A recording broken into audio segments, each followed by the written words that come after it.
Glória a Deus, queridos. Que bom. Vamos dar seguimento, portanto, aos estudos que fazemos todas as quartas-feiras. Agora estudando a Epístola de Paulo aos Efésios. Estamos precisamente no capítulo 4, né? Então vou fazer novamente com vocês a mesma leitura da semana passada para a gente poder dar o seguimento. Capítulo 4 de Efésios, versículos 25 até o capítulo 5, versículo 2. Toda essa porção, diz assim o texto: por isso, deixando a mentira, fale cada um a verdade com o seu próximo, porque somos membros uns dos outros. Irai-vos e não pequeis, não se ponha o sol sobre a vossa ira, nem deis lugar ao diabo. Aquele que furtava, não furte mais, antes trabalhe, fazendo com as próprias mãos o que é bom, para que tenha com que acudir ao necessitado. Não saia da vossa boca nenhuma palavra torpe, e sim unicamente a que for boa para edificação, conforme a necessidade, e assim transmita graça aos que ouvem. E não entristeçais o Espírito de Deus, no qual fostes selados para o dia da redenção. Longe de vós toda amargura e cólera, e ira, e gritaria, e blasfêmias, e bem assim toda malícia. Antes, sede uns para com os outros benignos, compassivos, perdoando-vos uns aos outros, como também Deus em Cristo vos perdoou. Sede, pois, imitadores de Deus, como filhos amados, e andai em amor, como também Cristo nos amou, e se entregou a si mesmo por nós, como oferta e sacrifício a Deus, em aroma suave. Glória a Deus. Queridos, importante lembrar aos irmãos que o tema central dessa epístola é o tema da unidade. É difícil encontrar, talvez, um olhar tão preciso quanto este, de conseguir identificar todo o sentimento dessa epístola, identificar o espírito dessa epístola numa só palavra: unidade. Ao ler vários comentários bíblicos, você percebe que os vários autores, eles dão vários enfoques, apresentam vários temas da epístola. Mas por que nós, ao lermos essa epístola, consideramos que o tema central seja a unidade? Ora, porque percebemos que todo o escopo dessa epístola, seja o falar introdutório, que consta ali dos 3 primeiros capítulos de Efésios, o que nós já dissemos e que nós chamamos, ou que se chama de ortodoxia, a apresentação da sã doutrina, e tanto quanto a parte final, os 3 últimos capítulos, que é a parte prática da epístola, que se chama ortopraxia. Essas duas porções, esses dois lados, eles se estruturam na ideia de unidade que se inicia logo aqui no capítulo 4 de Isaías. Se alguém perguntasse, olha, por que a unidade é o tema dessa epístola? Porque se observar no capítulo 1, tem-se ali o apóstolo Paulo desenvolvendo a ideia do supremo propósito de Deus. Se você ler o capítulo 2, você vê o apóstolo Paulo ali discorrendo a questão da obra de redenção. Como que nós fomos alcançados pela graça e misericórdia de Cristo Jesus por meio da sua morte na cruz do Calvário. Se lermos o capítulo 3, vamos encontrar o mistério revelado. O Evangelho enquanto um mistério que estiver oculto dos séculos e gerações, mas que agora se manifestou aos seus santos. Aí o capítulo 4 fala sobre a unidade. O capítulo 5 fala sobre aqui a relação dos frutos que nós devemos praticar enquanto filhos da luz. Fala dos relacionamentos marido e esposa. O capítulo 6 continua falando sobre pais e filhos, e vai adentrando falando sobre servos e senhores. Fala sobre a armadura de Deus. Então, como é que vocês conseguiram encontrar aqui esse eixo central de unidade, ou da unidade, enquanto o esteio dessa epístola? Ora, é porque todo o propósito de Deus, apresentado no capítulo 1, e a própria obra de redenção, eles buscam o cumprimento na unidade de todos os filhos de Deus. Isso porque quando se fala em unidade, se fala em reconciliação, se fala em corações reconciliados, se fala no cultivo e no nascimento no coração de todos nós de um profundo sentimento fraterno de uns para com os outros. Somente quando o homem chega nesse ponto de desenvolver tamanho amor e tamanha compreensão acerca de Deus, acerca da criação, acerca do próximo, e ele passa agora a viver em unidade com toda a criação de Deus, é que se pode falar que o tal homem está redimido.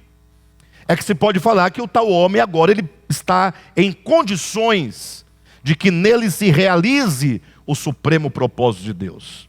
De modo que somente quando o homem alcança essa unidade, que é um estado de um despertamento para a compreensão de que o homem é parte do todo, e de que somente no todo o homem encontra o seu significado, encontra a sua plenitude, e portanto ele agora se coloca em unidade com o todo da criação, é que agora ele pode andar, ele pode caminhar, ele pode proceder, ele pode se relacionar como um filho da luz, na prática do amor, na prática da unidade. Então não podemos perder de vista a ideia central de unidade que essa carta nos propõe. Por isso que quando o apóstolo Paulo então entra para a segunda parte da epístola, ele vai nos propor 3 parábolas, ou melhor, desculpe-me, ou que sejam 3 metáforas. Ele vai falar sobre o corpo de Cristo no capítulo 4. Ele vai falar sobre Cristo e a igreja, ou que seja a relação marido e esposa. Ele vai falar sobre um casamento, não é? No capítulo 5. E então ele vai falar também sobre um exército no capítulo 6. Ou seja, vai falar de um corpo para Cristo, de uma noiva para Cristo e de um exército para Cristo. Essas 3 metáforas exprimem fortemente a ideia de unidade. Não se pode haver um corpo sem unidade. E aí o apelo do apóstolo Paulo é que você olhe para o seu próprio corpo humano como sendo o símbolo, né? O símbolo usado de unidade para apontar para o simbolizado, que seria agora o corpo de Cristo. Ou seja, para você entender o que é a unidade do corpo de Cristo, precisa urgentemente olhar para a unidade do corpo humano. O corpo humano é o símbolo. O corpo de Cristo é o simbolizado. Então imagine você tem um corpo, teoricamente falando, sadio, conforme criado por Deus, em perfeita saúde, e você tem aí, a começar das células, ou mesmo das partículas menores que formam a célula, passando para os tecidos, que é um aglomerado de células, e os tecidos que vão formar, portanto, agora, os órgãos, e o conjunto de órgãos que formam os sistemas, até que então nós olhamos agora e vemos aí um complexo harmônico de unidade. É o ser humano. Mas nenhuma pequena parte do seu corpo vive em função de si mesma. Nenhuma parte. A partir do momento que qualquer parte do seu corpo, por menor que seja, começar a viver para si, você tem aí uma doença, você tem uma enfermidade. Você entrou num desequilíbrio das partes que compõem o teu ser, e esse desequilíbrio certamente vai ser denominado por o nome de uma enfermidade. Então, todas as partes do seu corpo, todas as células do seu corpo, todos os tecidos, todos os órgãos, todos os sistemas, tudo vive em função de um conjunto. Um conjunto que se pode denominar uma pessoa. Não é? Então, o que se pensa sobre saúde? Ora, que você tem um sistema nervoso saudável, que você tem um sistema digestório saudável, que você tem um sistema circulatório saudável, que você tenha um sistema excretor saudável, que você tenha um sistema reprodutor saudável, não é? Você tenha o seu sistema de mobilidade saudável. Então, se diz de alguém saudável quando todo o seu corpo, todas as suas partes, todos os membros do seu corpo estão em perfeita função, e essa função é sempre em prol do todo, nunca em prol de si. Nenhuma parte, nenhum membro do corpo humano e perfeitamente são, vive para si. Não existe a ideia de egoísmo. Só existe o quê? Só existe altruísmo. Como dizíamos na semana passada, né? Seus olhos guiam todo o seu corpo. Seus ouvidos, suas mãos, seus pés, o fígado, o baço, rim, coração, tripa, tudo vive em função do todo. Diferentemente, o que nós vemos na humanidade. Quando Deus criou a humanidade, Deus criou um homem, somente um homem. Criou um homem. Para que não quebrasse a unidade desse ser criado, Deus tirou a mulher do próprio homem, a mulher enquanto extensão do homem, para que pudesse manter o quê? A unidade. De tal modo que em Gênesis capítulo 5, versículo 2, é dito que Deus chamou macho e fêmea de Adão, no dia em que foram criados. Adão, portanto, é um, não são dois. Homem, mulher, macho e fêmea formam o que se conhece, se entende por humanidade. E agora, o modo como os muitos homens haveriam de vir à face da terra era por meio da reprodução. Esse casal deveria crescer. E esse casal deveria se multiplicar. Não multiplicar alguma coisa, mas multiplicar-se a si mesmo. Para que agora, ao nascerem os filhos também pudessem ser a continuação, a extensão, a expansão do um. Vocês entendem o que eu estou dizendo? Humanidade, portanto, é um.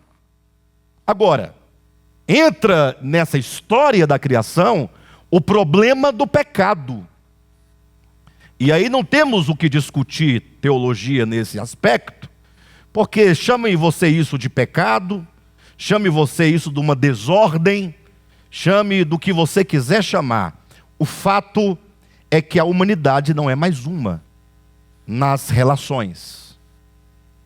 Ela continua sendo uma essencialmente, porque todos os homens são feitos do mesmo sopro divino e da mesma matéria com a qual Deus criou o corpo humano. Mas no âmbito intelectual, no âmbito econômico, no âmbito da psique, no âmbito dos relacionamentos, os homens, o pecado entrou como uma forma de egoísmo. E aqui é importante, nesse ponto, nós conversarmos e pensarmos essa questão do pecado e a questão do egoísmo. Isso porque com a multiplicação das religiões, e são muitas as religiões, isso sem falar daquela religião que, sendo uma entre tantas, ela própria se dilacera em centenas de pedaços. Então a divisão não está somente entre as religiões, mas também está no seio de uma única religião, ou de cada uma das religiões, algumas mais concisas que outras. O cristianismo, pior do que todas, a mais fragmentada. Não é? Mas o fato é que, em razão da multiplicação das religiões, e para que nós sejamos mais precisos, o surgimento de muitas religiões são o surgimento de muitos pensamentos filosóficos, e pensamentos teosóficos, e pensamentos teológicos, tendo sempre o teo como centro da discussão. Ou seja, cada um olha Deus de um modo, de uma percepção, e apesar de existirem coisas comuns em todas as religiões, quando falamos sobre o pecado, nós batemos contra aí um grande problema. O problema de como os homens interpretam a ideia de pecado. Porque cada grupo, cada religião, cada facção vai inventando as suas próprias regras. Então, você imagine que já houve quem dissesse, por exemplo, que a mulher não poderia depilar as suas axilas. Então, porque chamava isso de pecado. É uma coisa assim meio, como é que fala? Meio, qual é a palavra que eu vou usar aqui? É meio esquisito, né? Meio estranho. Mas o fato é que houve quem ensinasse, e houve quem praticasse, e houve quem acreditasse. Não é? Há quem diga que comer carne é pecado. Não porque mata-se o animal, porque até poderia se entender, mas não, é porque diz que a carne faz mal para o templo do Espírito Santo, que é o corpo humano. Comer pimenta, tomar café, Coca-Cola, pecado. Cortar cabelo, usar barba, né? E assim, é uma infinidade de coisas. E com o tempo eles vão mudando, abandonam alguns pecados que já não são mais pecados, criam outros pecados, e assim eles vão criando. E nós que temos uma intenção de tratar o nosso coração, para nós voltarmos a Deus de fato e de verdade, nós precisamos compreender essa ideia do problema do pecado. Ora, o pecado, a palavra pecado, não existe essa palavra na Bíblia hebraica, e nem na Bíblia grega, só tem na sua Bíblia. Então está errado? Não, está certo enquanto uma tradução. Traduziram a palavra que estava lá para pecado. Agora, é certo que a palavra pecado, quando soa aos seus ouvidos, te remete um tanto de informações que você recebeu ao longo da vida. Isso é pecado. Então, essa noite vamos falar sobre o pecado. Aí você já imagina um tanto de coisas que poderia ser pecado. Mas quando se ler da Escritura nas línguas originais, vamos falar do grego em particular, que é a língua oficial do Novo Testamento, se diz hamartia. A palavra grega, hamartia. E qualquer grego, independentemente de ser, digamos, cristão ou não, se você conseguir resgatar um dicionário grego comum, que não seja bíblico, e procurar a palavra hamartia, está lá o significado simples: errar o alvo. Ou seja, comete-se pecado sempre que se erra o alvo da sua existência. Ou seja, o homem foi criado para, essa é a grande questão.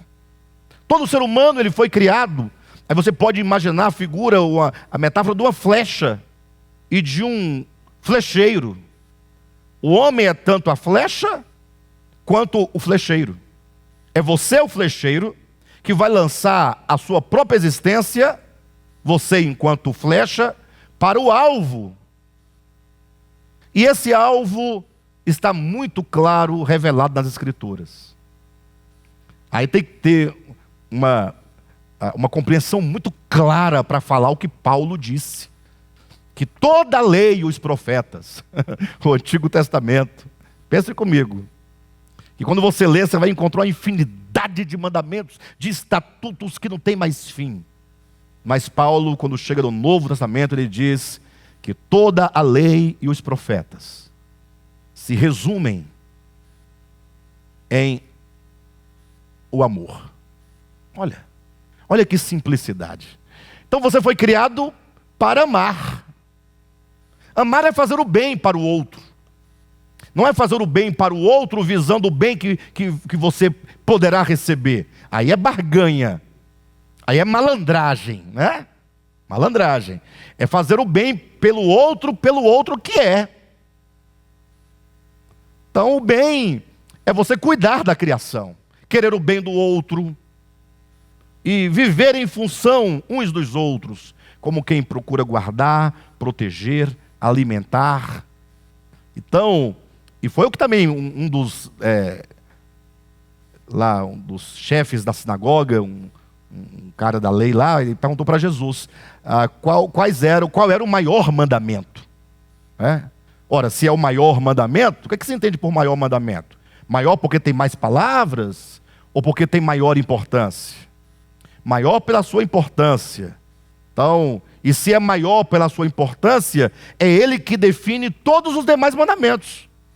Porque ele é o cabeça, né? É o sumo mandamento. É o caput de todos, que vai governar todos os demais mandamentos e estatutos. Jesus respondeu: o maior mandamento é amar a Deus de todo o teu coração, de toda a tua alma. E o segundo é amar ao seu próximo como a si mesmo. Disso depende toda a lei. Então, observa que quando se fala, portanto, do pecado, falei que a humanidade, ela é essencialmente uma, foi criada como uma única essência. Daí o próprio, as pessoas ficam até criticando, tem pessoas que criticam, sobretudo ateu, pessoas um pouco mais estudadas, mais tidas por inteligentes, ficam criticando, como é que pode a Bíblia mostrar Deus criando o homem do pó da terra, sopra na narina, tira uma costela, faz uma mulher. Critica essa literatura. Ora, mas só critica essa literatura e acha pobre, ou acha que não é verossímil, simplesmente porque não entende. Porque a Bíblia não quer dizer que Deus teria descido a um rio. Imagina Deus descendo à beira de um rio. Não existe essa ideia. Isso é ideia humana. Mas por que assim está escrito e descrito? Ora, para que você compreenda alguns princípios. Gênesis capítulo 1, Gênesis capítulo 2, a criação do homem e da mulher, é para nos revelar, nos mostrar o princípio da unidade. Unidade biológica, unidade essencial, unidade de origem. Só que quando entra o pecado, esse pecado, ele pode ser definido como egoísmo. Assim como o acerto do alvo é o amor, o contrário do amor é o egoísmo, que leva agora os homens a toda sorte de facção. Todos os problemas que nós temos é o problema da quebra da unidade. E aí nós vamos atrás agora de várias justificativas, seja no âmbito religioso, no âmbito da lógica, mas vamos agora querer justificar por que as coisas são como são. Então nós devemos recuperar o entendimento bíblico da unidade. Unidade é o propósito final de Deus. Querem a prova? Efésios capítulo 1, versículos 9 e 10. Quando o apóstolo diz acerca da consumação de todas as coisas. Quando Deus houver concluído toda a sua obra de redenção. Quando chegarmos no final dessa história decadente, agora uma história que vai ser totalmente redimida pelo Cristo de Deus, o que é dito? Que na dispensação da plenitude do tempo, todas as coisas, olha atenção, todas as coisas, nos céus, na terra e debaixo da terra, convergirão para o Cristo de Deus. Cristo enquanto o centro de todas as coisas, enquanto a força centrípeta que atrai e traz para si todos os elementos que dele se dispersaram. Porque se tudo foi criado nele, por que se dispersaram? Essa dispersão é o egoísmo, essa dispersão é o pecado que nos afasta de Deus, nos faz inimigo da criação de Deus e nos faz adversários uns dos outros na luta pela nossa sobrevivência aqui na terra. Então, precisamos resgatar essa ideia. Então, Deus tem um supremo propósito, capítulo 1 de Efésios. Por causa do pecado, Cristo intervém com a obra de redenção. Paulo mostra no capítulo 2 a cruz como centro, da força centrípeta que traz a todos os que estavam longe, os que estavam perto. Aqueles que estavam separados pela parede da separação, pela lei, pela religião, pela etnia, todos são atraídos e trazidos para a cruz, onde na cruz todos formam agora um só corpo com Deus. Olha que maravilha. E o capítulo 3 de Efésios fala que essa ideia de que todos são feitos um em Deus era um mistério oculto. Por isso que o tema dessa carta é a unidade. Porque toda ela vai convergir para esse ponto de encontro. A cruz é o ponto de encontro de Deus com os homens. E só há redenção nesse epicentro, na junção dos dois travessões. E nesse ponto, portanto, intercessório, onde está o Cristo crucificado, nós todos somos chamados e convidados a nos unir a Ele nesse ponto. Esse ponto de encontro à unidade. Por isso que agora Paulo vai dizer, o corpo de Cristo tem que ter essa unidade. Ele vai dizer então, que a noiva de Cristo terá de ter esta unidade. E o exército de Cristo terá de ter essa unidade. Que maravilha, não? Essas três metáforas. No capítulo 4, Paulo fala sobre a primeira metáfora, que é o corpo de Cristo. E aí nós estamos trabalhando alguns aspectos práticos dessa unidade. Porque falar de unidade em termos religiosos é fácil. Por que é fácil falar em termos religiosos? Porque se tem um lugar onde não se pensa, é na religião. Porque, infelizmente, dissociaram a ideia da fé e a razão. Então, se você pensa, não pode ter fé. Ó. E se você tem fé, você não pode pensar. Então, ficou estabelecido. A religião fez isso. De que quem vai para uma religião, ele tem que ter fé. Ele não pode perguntar. Ele não pode questionar. Ele não pode compreender os processos. Não é? Olha a situação. E aí a religião diz que é assim, assim, você vai seguindo. Somente isso. Então, nós estamos aqui resgatando a ideia. Aí quando você pergunta assim para a pessoa, aí, porque a pessoa então não pergunta, ela também não reflete, ela também não pensa, aí o que acontece? Ela passa a sua vida inteira cometendo toda sorte de práticas pecaminosas, mas que não são condenadas pela religião. Desde que o religioso cumpra com o estatuto da religião A, ou da religião B, ou da religião C, está tudo bem. É por isso que você vai encontrar no meio religioso tanta divisão, tanta luta, tanta guerra, tanta batalha. E você não vê resultado. Vida cristã sem resultado. E nós, desse ministério, estamos lutando já há algum tempo por resultados. Nós precisamos de ter o fruto. Porque quem planta precisa de colher o fruto.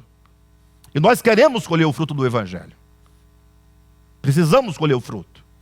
Mas para colhermos o fruto, nós temos que sentar, não no sentido físico, literal, mas nos aquietar e começarmos a pensar o Evangelho e a pensar o nosso coração. Então Paulo, quando entra na questão prática da unidade, para estabelecer os fundamentos do corpo de Cristo, ele vai dizendo, a partir do versículo que nós começamos aqui, 25, ele fala sobre o problema da mentira. Perfeito? Não, a mentira é um problema grave. A mentira é em qualquer nível de relacionamento. Isso porque a mentira, ela sempre busca a vantagem. Algum tipo de vantagem. Por que eu mentiria para vocês? É a pergunta. Se antes de você mentir para alguém, ou se você já tem mentido e recorda dessa daquela mentira, você poderia fazer um exercício. Perguntar, vem cá, por que eu menti para essa pessoa? Procure buscar a origem, a causa, o impulso da mentira. O que deu o impulso, né? Qual foi a origem, a causa? Aí, se você for honesto consigo mesmo, começar a fazer essa sondagem, né? Começar a sondar a si mesmo em Cristo, na palavra e na oração, na contemplação, aí você vai observar que nós sempre temos alguma coisa a nos proteger. Estamos sempre nos preservando. A maioria das mentiras é autopreservação. Outras já é enganação para ganhar alguma vantagem. Não é? Outros querem manter alguma coisa, mas para manter, eu não posso ser verdadeiro. Aí vem a falsidade, o engano. Mas geralmente as mentiras menos perceptíveis são as da autoproteção. A imagem, você cria uma imagem.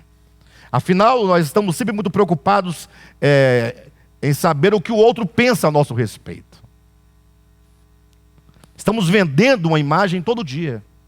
E a maioria das vezes a imagem que você vende não é verdade. Porque se você vender a sua própria imagem, ninguém compra. Não é? Ninguém compra. Pelo contrário, você vai ter muita gente para falar mal de você, porque você resolveu falar a verdade. Não é? Não quero dizer que você tem que sair por aí dizendo, eu sou isso mesmo. Não é isso que eu estou dizendo. Não é mais que você, nos relacionamentos, para que sejam verdadeiros, não pode haver mentira. Então Paulo trata que digamos aqui, ele coloca a mentira enquanto sendo um sintoma do nosso ego. Então ele está agora, não somente dizendo que o problema do pecado é o egoísmo, mas ele mostra como esse egoísmo se manifesta na forma de mentira, por exemplo. Ele continua dizendo que esse egoísmo também se manifesta na forma de uma ira, mas não somente uma ira, mas uma ira que se instaura no coração. Ou seja, quando a ira vem, você não planeja, você não, às vezes não tem o domínio do surgimento. Mas aí Paulo diz, mas não permita que o sol se ponha sobre a sua ira. Isso seria dar lugar ao diabo. Permitir que esse espírito de discórdia, esse espírito, esse impulso da ira, da cólera, ele crie raízes profundas no seu coração. E ao estabelecer essas raízes, com uma pessoa irada com a outra, se essa ira não é resolvida, se o motivo que suscitou essa ira não é resolvido, essa ira ela acaba se consolidando na forma de um ressentimento. Você irou uma vez, aquele impulso violento, seu rosto avermelhou, suas mãos tremeram, você perdeu o controle da voz, da dicção, perdeu a noção da realidade, do dever, da responsabilidade do outro. Você, como diz aí, você ficou cego. Mas é a hora de você se lembrar.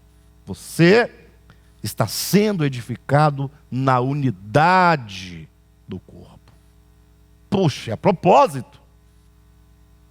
Propósito. Não vale a pena ser um cristão, no caso, se você quer ser um cristão autêntico, se você não estabelecer metas. Metas. Então, comece a perceber o problema da mentira, o problema da ira, e o problema dessa ira ser tratada rapidamente. Não deixe o sol se pôr sobre a sua ira, ou seja, resolva a sua vida antes do pôr do sol. Peça perdão, reconheça que você é um tanto desequilibrado, reconheça, porque não é possível que você, a partir de hoje, não vai ter mais ira. Talvez com o tempo você vai sendo trabalhado, e Cristo vai sendo formado de tal modo que a intensidade vai diminuindo, lógico, mas isso é um longo processo. O mais importante agora para nós, meros mortais na trajetória dessa vida, ainda tão frágeis, que você começa a pensar na urgência do tratamento daquela situação. Não deixe o sol se pôr sobre a sua ira. Não dê lugar ao diabo, ele continua dizendo. Entendemos que diabo é um estado, é uma condição, é um espírito, não um espírito que fica andando com chifres, se escondendo atrás das portas. Não, mas é um espírito enquanto uma condição psíquica de divisão, de acusação, de adversidade, de oposição. Gente, como o mundo está cheio disso.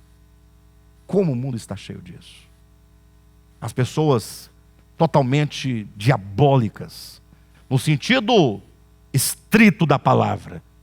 Diabólica no sentido específico da divisão causada no coração, do espírito de acusação, de ser adversário, de ser causador de confusão, de divisão, de separação.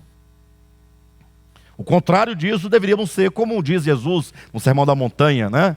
Bem-aventurados pacificadores. Puxa, aquele que está sempre pacificando, sempre reunindo, sempre juntando, não é? Sempre reconciliando, sempre trazendo, nunca espalhando. E isso é outro ponto, outro sintoma do nosso ego. Por que alguém fala mal do outro, critica o outro, aponta o outro? Por qual motivo? Alguém fala, não, a pessoa faz isso gratuitamente. Porque acontece muitas vezes de duas pessoas se envolverem num conflito, os dois, e aí um fala mal do outro. Até aí é compreensível porque eles estão inspirados num ódio, numa raiva pessoal. Sim? Você explica, você não justifica, mas não, eles falam mal um do outro porque os dois estão numa relação de oposição real. Agora, às vezes vem um terceiro que não tem nada a ver com aqueles dois ali, e agora ele vê aquela situação, e o terceiro que não tem nada a ver, sai conversando e multiplicando aquela conversa. Por que aquele terceiro que não está naquele conflito tem tal disposição? Alguém fala, não, essa é uma forma gratuita de falar mal. Não, não é gratuito não. Ninguém fala mal gratuitamente. Na verdade, ninguém faz nada gratuitamente. O ego não faz nada absolutamente de graça. Tudo tem que ter uma recompensa. Fala-se mal do outro. Entenda que eu entrei com a história do falar mal do outro como sendo a prática do espírito do diabo. É um espírito diabólico, de conflito, de divisão, de confusão, de acusação, de separação, de adversidade, baseado quando diz, não deis lugar ao diabo. Por que a pessoa, entre aspas, sai gratuitamente falando do outro? Não é gratuito. Na verdade, o ego precisa de sempre apontar alguém numa condição supostamente inferior a dele, para que ele tenha uma promoção de sua autossantidade, de sua pseudo-auto-justiça, de sua pseudo-auto-bondade. Vocês entendem? Então, a pessoa fala do outro para que os olhos de todos se voltem para a miséria alheia. E quando você contempla a miséria alheia que está exposta, a sua miséria fica oculta. E aí você se passa agora como alguém bondosa, justa, santa, fiel. Então, quando Paulo fala, não deis lugar ao diabo, é como que ele dissesse, olha, guarda o seu coração. Guarda o seu coração. Isso já está escrito lá em Provérbios, né? Salvo engano, capítulo 4. Guarde o seu coração, porque dele é que procedem as saídas da vida. O seu coração, ele não foi feito senão para amar e exercer fé. Não há outra função para o coração. O problema é que o nosso coração se tornou um poço de entulho, de todo tipo de sentimento ruim, maldade, inveja, mentira, impureza. E nós cristãos precisamos então o quê? Começar a limpar esse poço do nosso coração. Me lembrei agora de uma referência, de um texto lá do Antigo Testamento, em que Abraão havia dado alguns poços d'água para Isaac. Naquele tempo, quem tinha um poço d'água era geralmente alguém próspero, né? Alguém próspero. Ele tinha uma fonte de alimento, uma fonte de água. Então somente as pessoas prósperas eram proprietárias, donas desses poços d'água. Lógico que ser dono de um poço d'água não é exatamente o poço, mas é de uma terra onde há água abundante.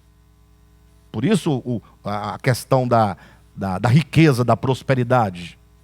Agora imagine só que a Bíblia diz então no Antigo Testamento, na história de Abraão e Isaac, que Abraão tinha dado muitos poços d'água para Isaac. Ou seja, muitas terras que tinha muita água. Então Isaac se tornou um homem muito próspero.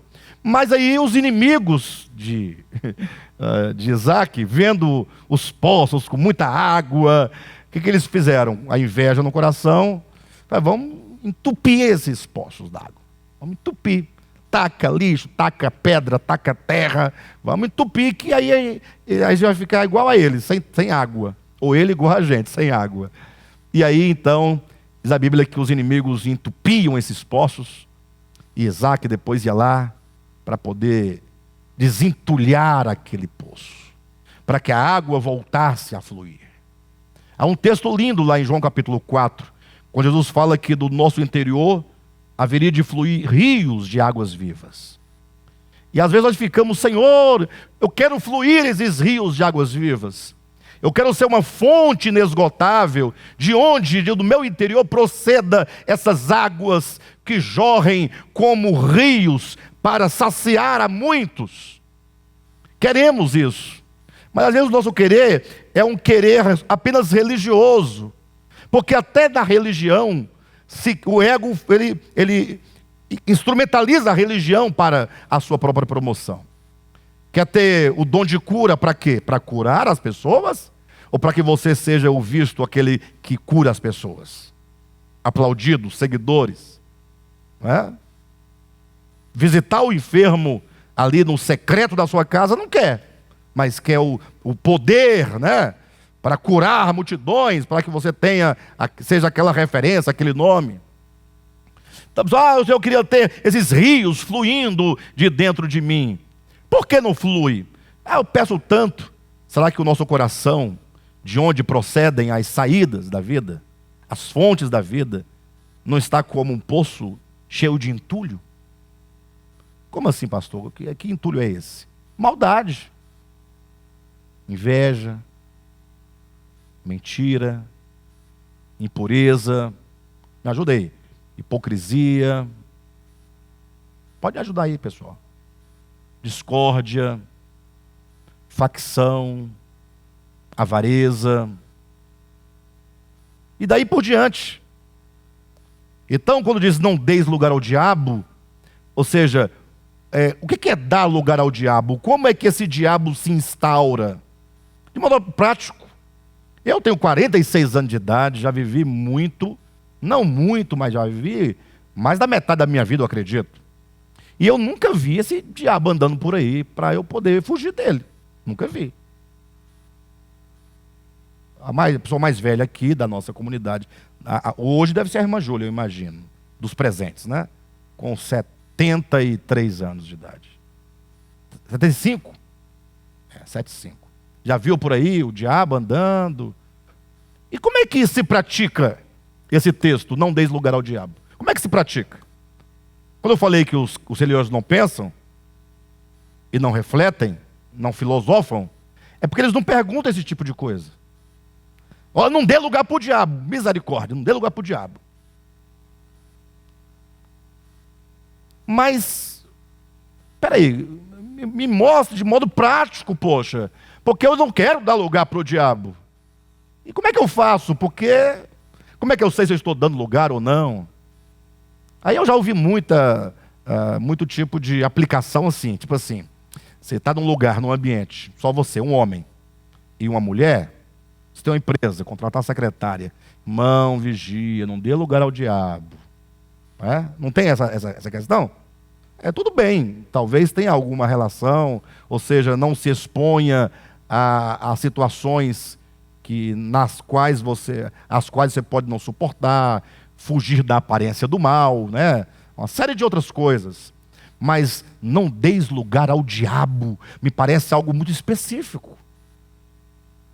Ao diabo. Ou seja, guarda o seu coração, porque é no coração que o diabo se instaura. Interessante que está todo mundo, a maioria das pessoas dizem que a pessoa fica endemoniada, né? Já ouviram isso? Não estou contestando. Só que as pessoas, quando falam que alguém está endemoniadas, elas às vezes não discernem a diferença de demônio para diabo. Elas pensam que é o diabo que está nela. Não é? O diabo é um só, do ponto de vista da história, né? No plano histórico, o diabo enquanto pai da mentira, é o primeiro. Como é que ele pode entrar numa pessoa aqui e ao mesmo tempo ter outro endemoniado ali, se ele só pode entrar num? Ou você acha que ele pode entrar em vários? Ele é onipresente? Então, quem incorpora, supostamente falando, são os demônios, que são espíritos desencarnados, provavelmente não de humanos. Essa é uma questão muito discutível, mas também não tem muita importância. Acredito serem espíritos de seres pré-adâmicos. Mas também não tem nenhuma importância se é pré-adâmico ou pós-adâmico. O fato é que fala-se dessa possibilidade. Eu acredito que de Cristo em diante, da morte e ressurreição de Jesus, não somente esse índice caiu muito, como essa possibilidade tornou-se um tanto remota. Isso é apenas um parecer meu, tá? Não tomem isso por doutrina, não. Eu digo isso uma vez que de Cristo, da sua ressurreição em diante, agora é dito, toda autoridade me foi dada nos céus e na terra. Ou seja, o governo agora do mundo está na posse jurídica, judicial, legal do Cristo de Deus. Ele diz, ide a todas as nações. Entrar nas nações e pregar o evangelho é uma questão da autoridade do Cristo ressurreto. Bem, mas independentemente disso, o fato é que as pessoas pensam que o diabo, o Lucifer. Eu já vi, inclusive, pessoas endemoniadas. Quem está aí? É o Lucifer. Gente, esse Lucifer, conforme vocês pintam tão grande, se ele fosse tão grande, tinha mais coisa para fazer.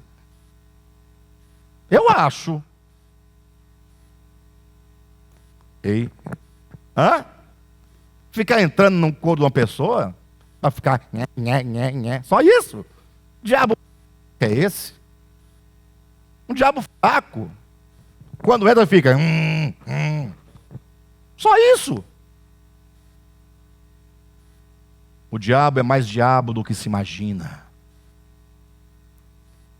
Para mostrar tamanha sagacidade, diz: mas a serpente, a mais sagaz, perspicaz,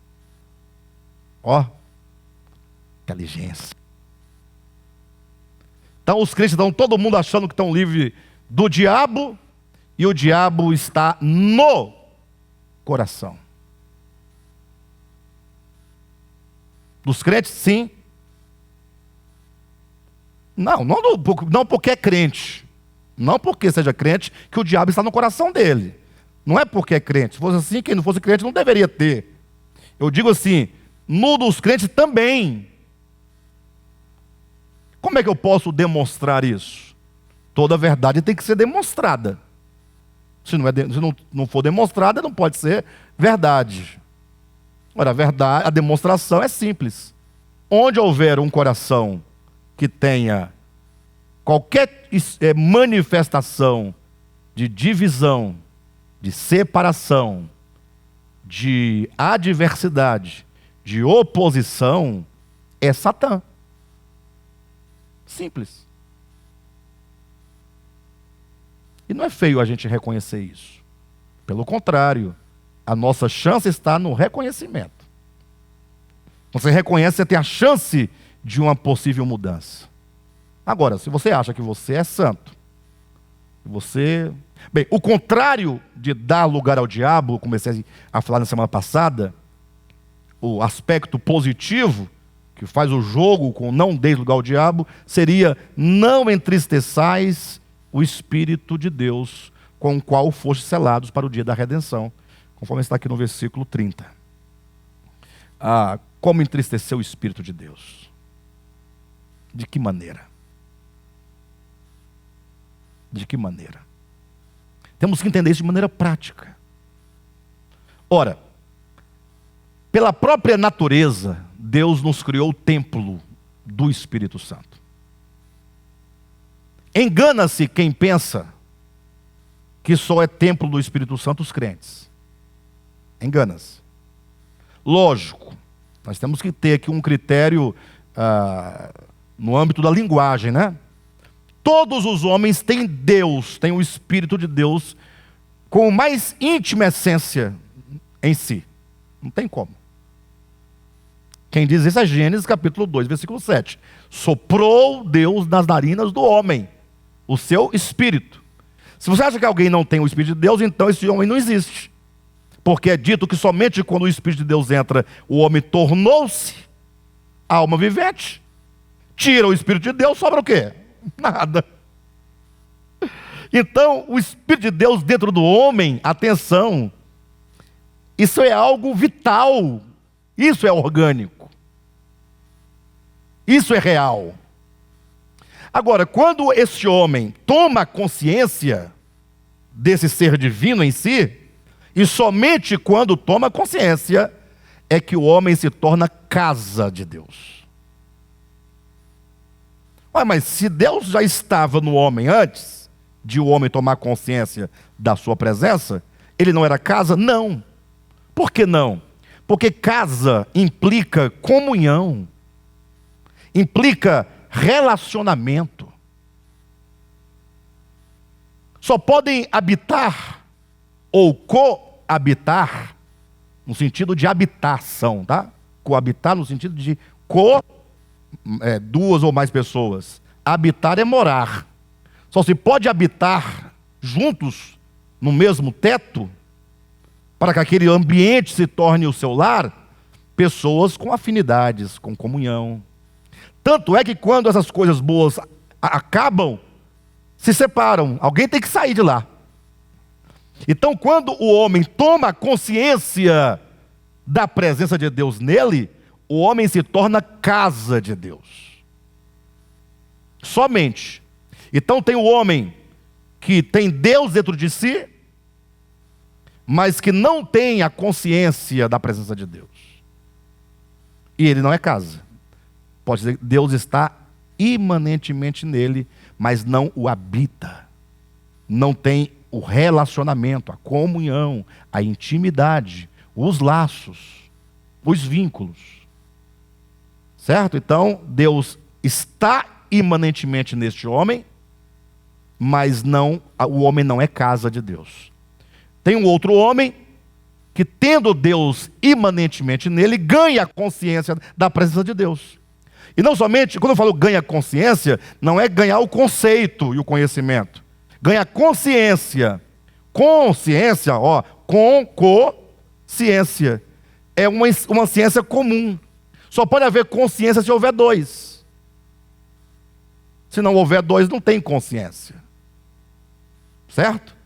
Então, quando o homem adquire a consciência de Deus dentro de si, dessa presença, que gera o vínculo, a harmonia, o relacionamento, este homem se torna casa de Deus.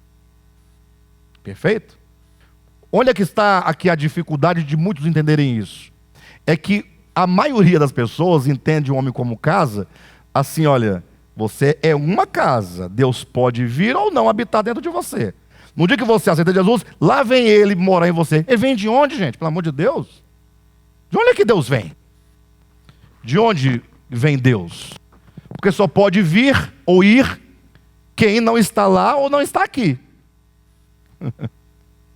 Como Deus ocupa todos os espaços, melhor, deixa eu corrigir.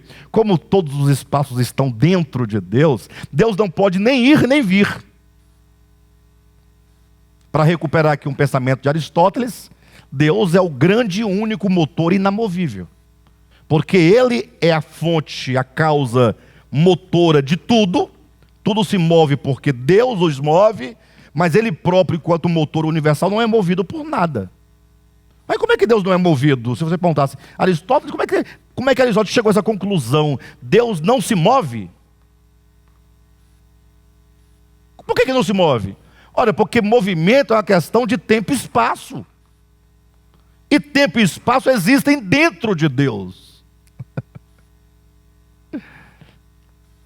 Deus não pode sair do ponto A para o ponto B, porque Ele está no ponto A, está no ponto B e está em todos os pontos do ABC. Então não pode ir ou vir, já está. Ele preenche, Ele enche todas as coisas. Não é? Então, do mesmo modo que o homem se torna casa, quando adquire a consciência, o homem se torna templo do Espírito Santo. Se torna. Não porque Deus não estivesse, mas porque ele ganhou agora a consciência de quem é Deus. O único digno de ser adorado, de ser Deus dentro do templo que sou. Então não adianta dizer, eu sou o templo do Espírito Santo. Alto lá. Templo tem a dignidade de se receber o Deus cultuado. Se o Eterno não somente habita o teu ser, mas você, nesse templo, o adora, o reverencia, o ama, o obedece, você é templo do Espírito Santo. Entende isso? Então, quando diz, não entristeçais o Espírito de Deus, quer dizer, olha, lembre-se de uma coisa, todas as suas ações, todas as suas palavras, tudo que envolve a sua ação de pensar, de refletir e de manifestar essas coisas em ação, pode ou dar lugar ao diabo, permitindo que o espírito dele se instaure enquanto uma consciência diabólica, ou, e se isso acontecer, você entristece o Espírito Santo, ou então você vive em harmonia com o Espírito Santo.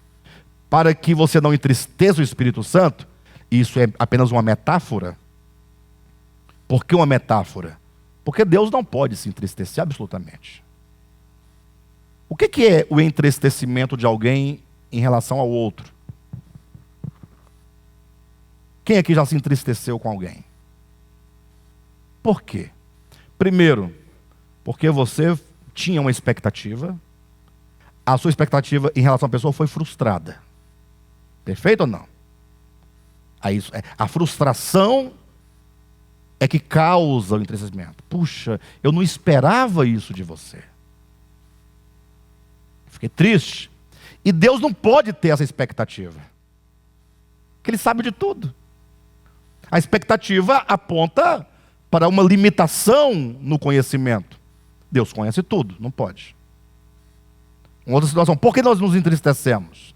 Não porque somos frustrados na expectativa, mas também porque nós depositávamos no outro um dever. E como ele não fez o dever que eu depositei sobre o outro, o não cumprimento do dever me ofende.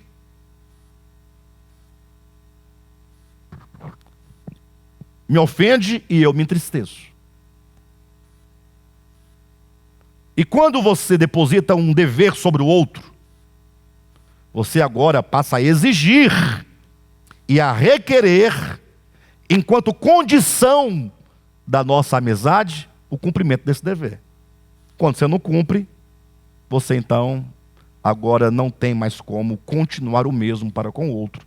Você está profundamente entristecido porque o outro não cumpriu o dever que você depositou sobre ele. Como se ele fosse obrigado a fazer isso por você. E Deus não faz isso com ninguém. Deus não deposita dever sobre ninguém. Deus não exige nada de ninguém. Como não exige? Não. Você acha que se ele exigisse, com o poder que ele tem, você estaria do jeito que você está? Eu fiz uma pergunta. Se Deus exigisse algo de você, exigisse, ele com o poder que ele tem, você estaria desse jeito?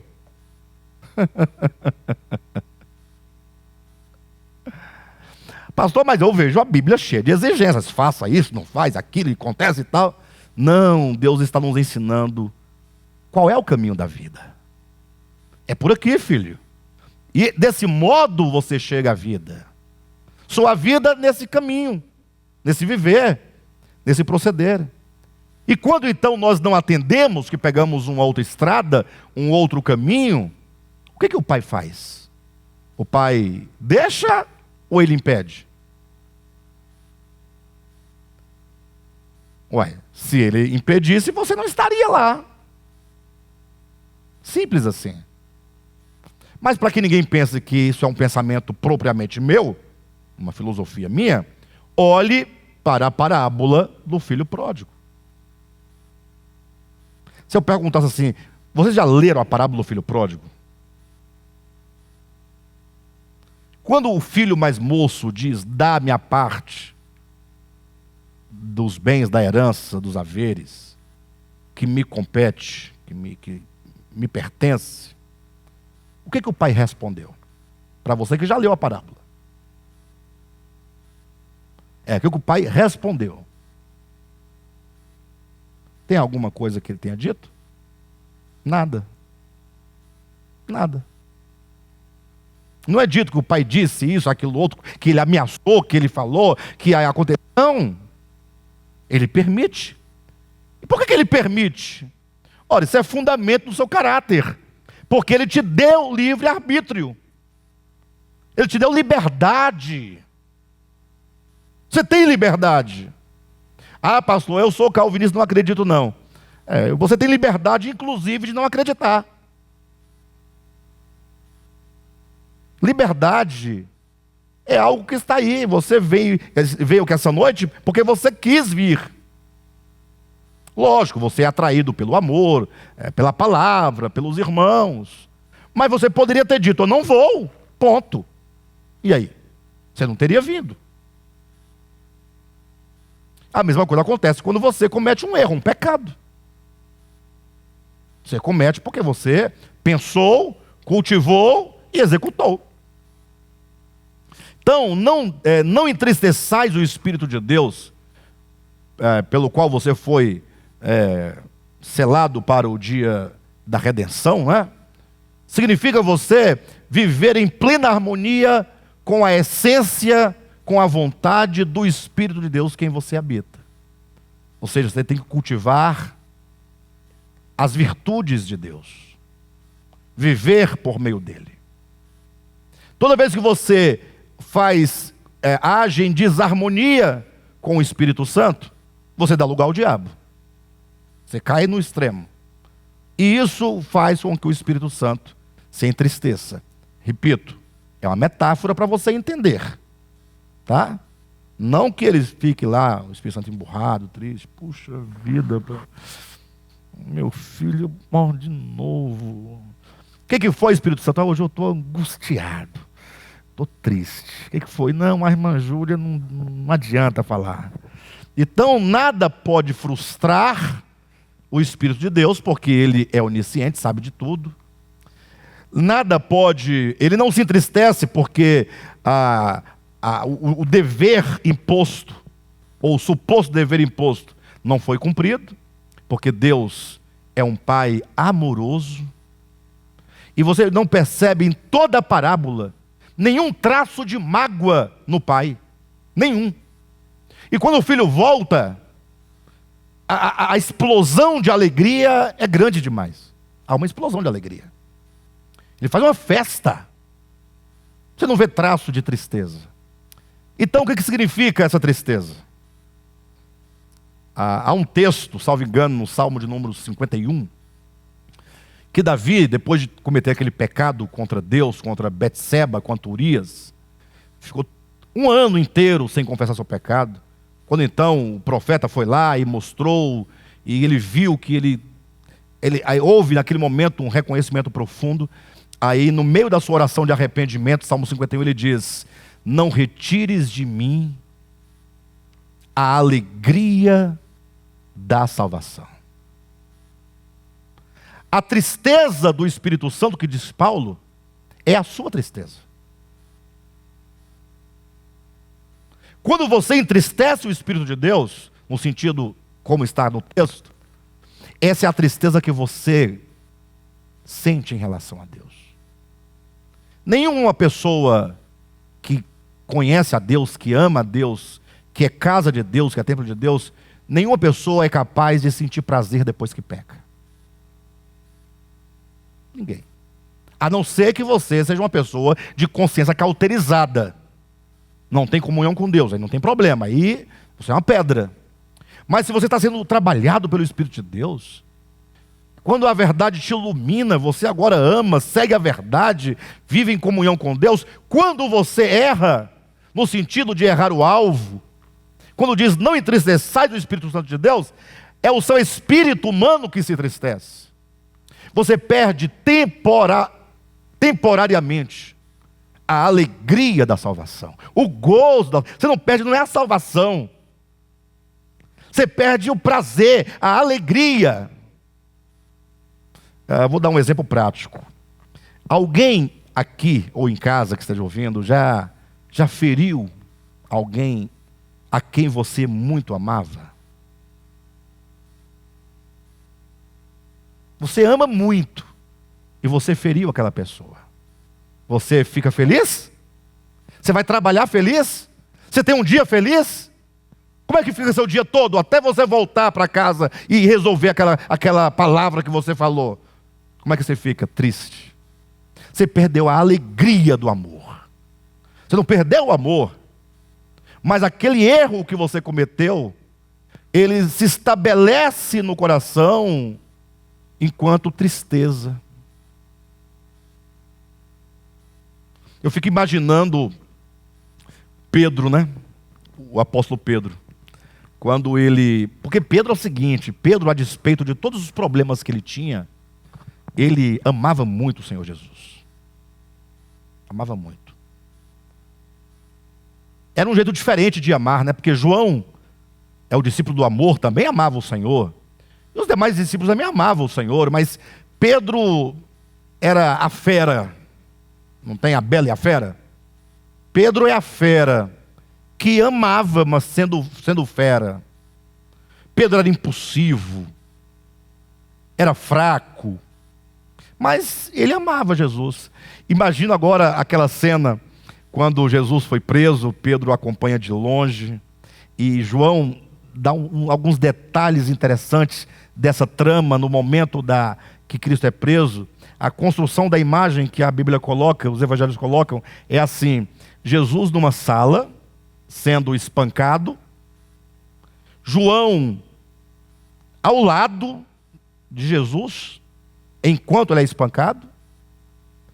Fora da sala, num pátio mais distante, Pedro de longe, o amor o atraiu até lá, mas a covardia não permitiu chegar mais próximo. E os demais discípulos fugiram.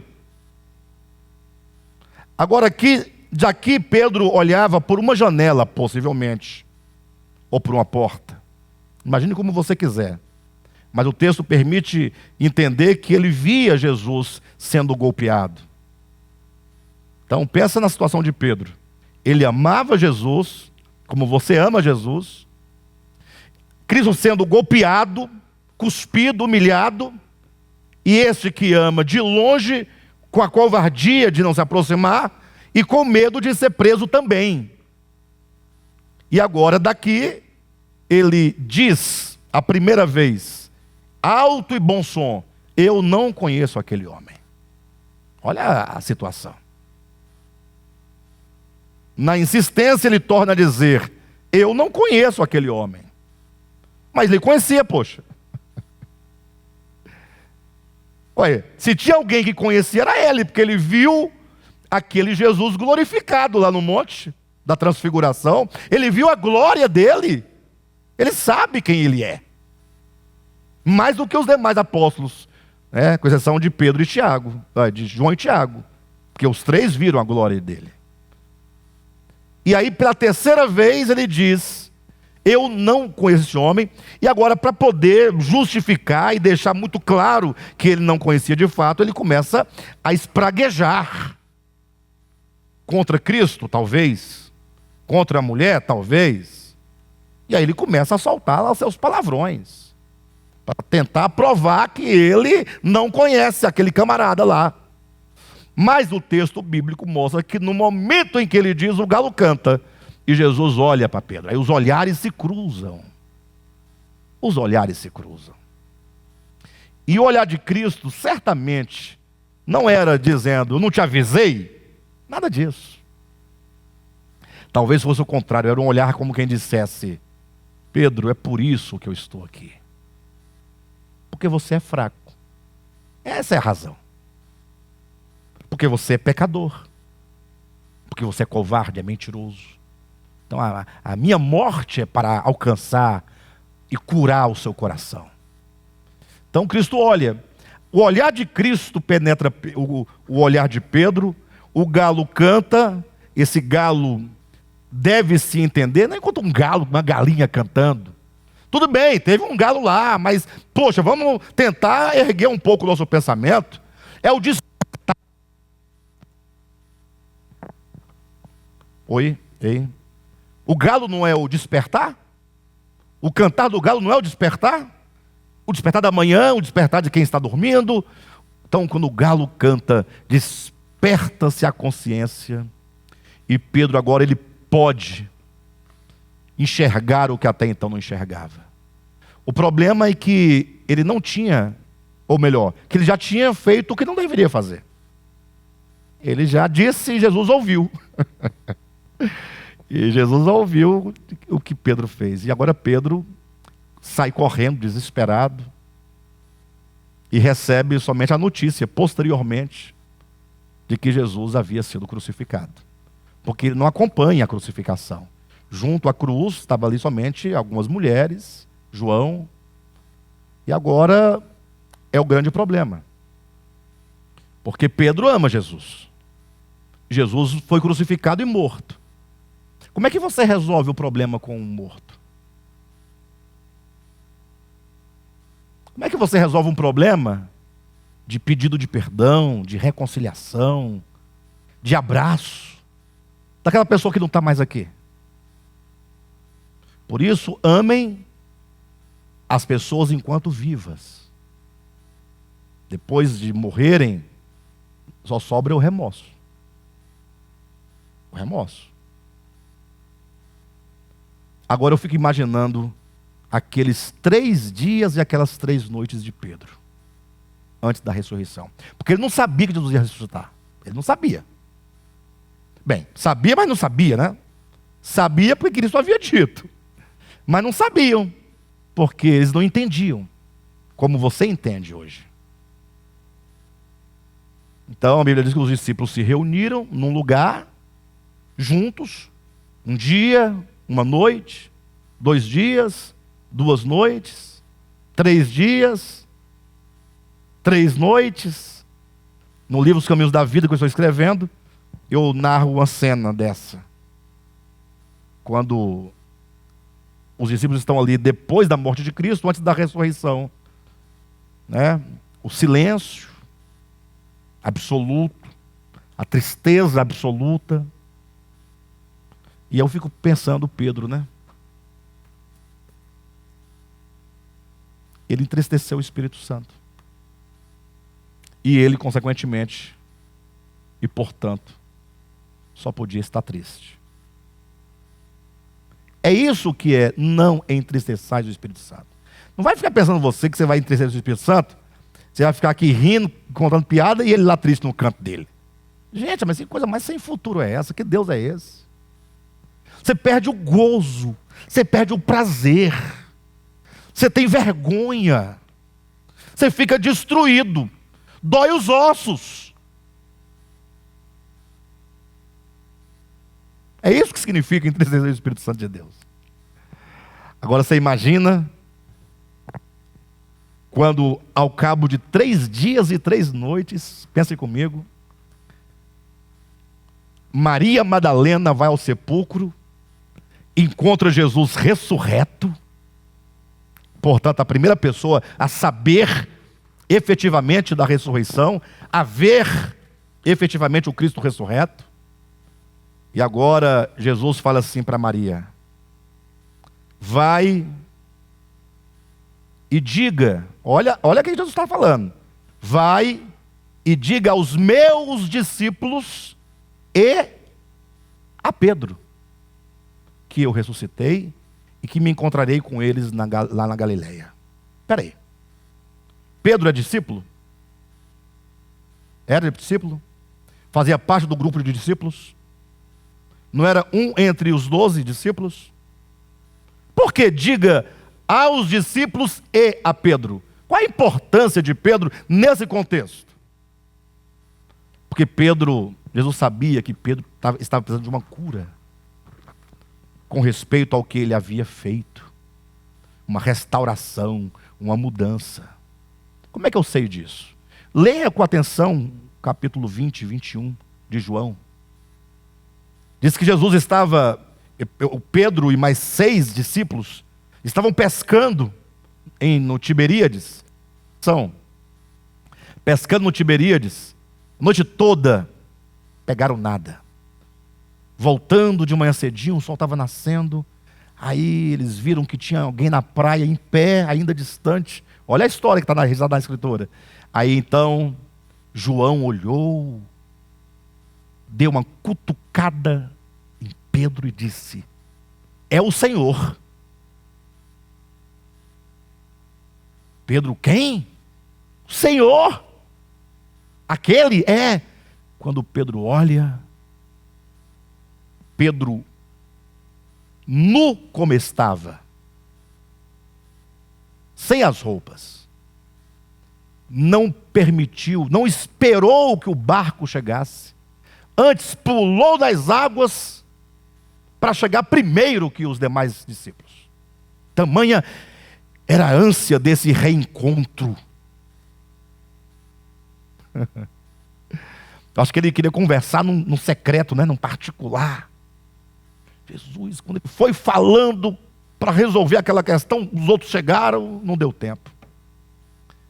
Aí Jesus está ali, pão, mel, peixe e mel, né? É peixe e pão. Peixe e pão, eles comem ali.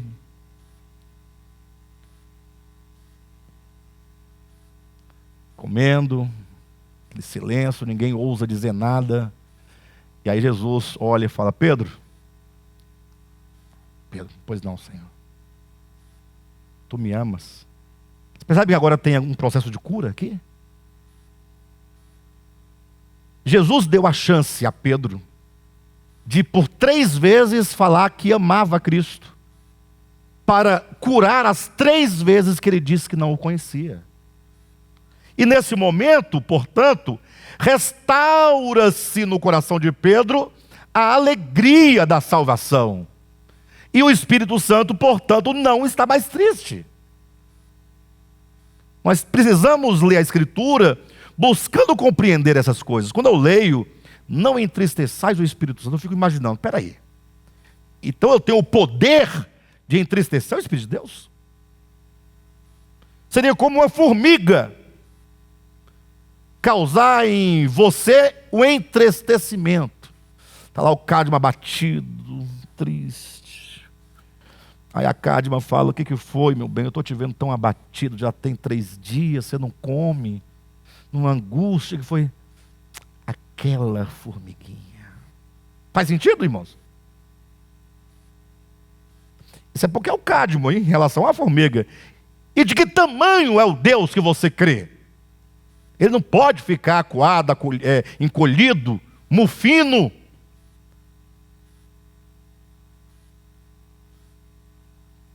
Não é? Então, quando diz que Deus se entristece, ele se entristece. Que ele chora. Mas não confunda os seus sentimentos, o seu entristecimento, o seu choro, com o de Deus. Todas essas são palavras que nós chamamos de palavras antropomórficas, em que você confere ao divino um elemento humano. Não que ele fosse humano, mas para você poder ter uma noção básica, quando você se entende. E aí você então pode compreender como se relacionar com o eterno, com o mistério. Como é que eu vou me relacionar com o mistério? Se eu não tiver uma visão antropomórfica da coisa. Deus é mistério ou não é mistério? E continua sendo mistério. E será eternamente mistério. Nunca ninguém vai desvendar Deus. O que você conhece de Deus é o que está lá em Romanos 1. O que de Deus se pode conhecer. Ó. O que significa que existe um conhecimento ínfimo, humano, possível. Porque Deus habita em luz inacessível. Olho jamais viu, nem é capaz de ver. Que seja homem jamais viu, nem capaz de ver. Então a Bíblia usa essa linguagem antropomórfica para nós podermos entender a nossa relação com o divino, aferir a nossa relação com o divino, e assim nós podermos, portanto, estabelecer uma relação, um caminho minimamente seguro para fazer a vontade do Pai e agradá-lo. Entenderam? Então, glória a Deus por isso.